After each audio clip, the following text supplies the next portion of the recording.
যিনি কোথাও নির্জনে একাকী, কোনো রুমে, কোনো কক্ষে, কোনো বাসায়, কোনো জায়গায় একাকী আছেন, কেউ নাই, তিনি আছেন আর আশপাশে কেউ নাই, বদ্ধঘর, এই নির্জনে আল্লাহর কথা তার স্মরণ হয়েছে, আল্লাহর কথা স্মরণ হয়েছে, আল্লাহর কথা স্মরণ হয়ে তার চোখ দিয়ে পানি এসেছে।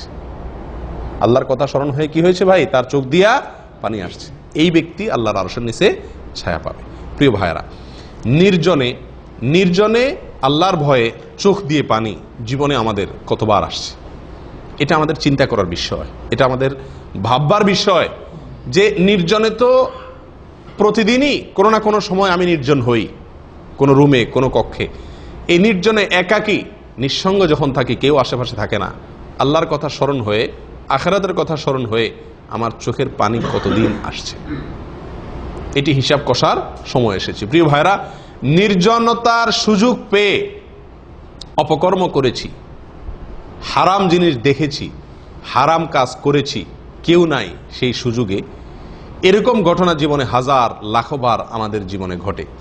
কিন্তু নির্জনতার সুযোগ পেয়ে আল্লাহর কথা স্মরণ হয়ে, জাহান্নামের কথা স্মরণ হয়ে চোখের পানি ছেড়ে দিয়েছি, এই ঘটনা জীবনে কতবার হয়েছে, এটি আমাদের এখনই হিসাব কষার সময় হয়ে গেছে।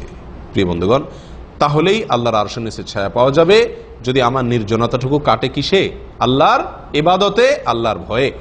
সাহাবী হুযায়ফা ইবনুল ইয়ামান রাদিয়াল্লাহু তাআলার কাছে একজন সাহাবী এসে বলছেন যে, ভাই হুযায়ফা, তোমার কাছে নবী সাল্লাল্লাহু আলাইহি সাল্লাম মুনাফিকদের তালিকা দিয়ে গেছেন, কে কে মুনাফিক তোমার কাছে লেখা আছে, তুমি জানো আর কেউ জানে না, একটু দেখো দয়া করে তোমার তালিকায় আমার নাম আছে কিনা। আবার আমি তো নিজেকে মুমিন দাবি করি, আসলে আমি কি মুমিন নাকি আল্লাহ না করুক মুনাফিকদের খাতা আমার নাম আছে, তুমি একটু দেখো।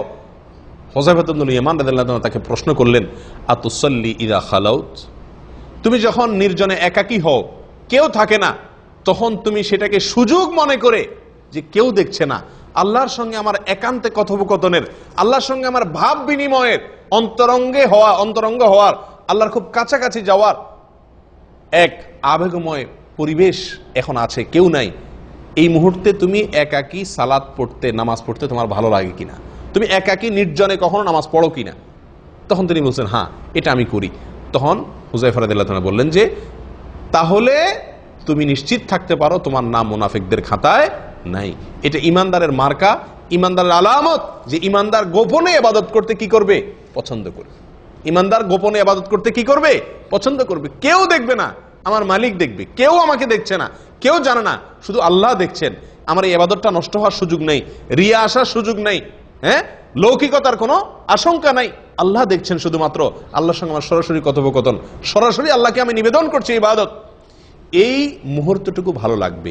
একজন ফাসিক, একজন অপরাধী, একজন পাপিষ্ট, সে নির্জনতা পেলে সুযোগ মনে করে খারাপ কাজ শুরু করে যে কেউ দেখছে না, এটা আমার জন্য সুযোগ। একজন মুমিন নির্জনতার সুযোগ পেলে সবসময় না হলেও কিছু সময় তার মনে চাইবে যে আমি এই টাইমে একটু আল্লাহর কাছে দোয়া করি, এই টাইমে একটু কাঁদি, কেউ নাই আশেপাশে, এই টাইমে একটু আমি ইবাদত করি। এটা একজন ইমানদারের কি হবে ভাই? চাওয়া পাওয়া হবে। এই শ্রেণীর লোকেরা কি পাবে? আরশের নিচে ছায়া পাবে।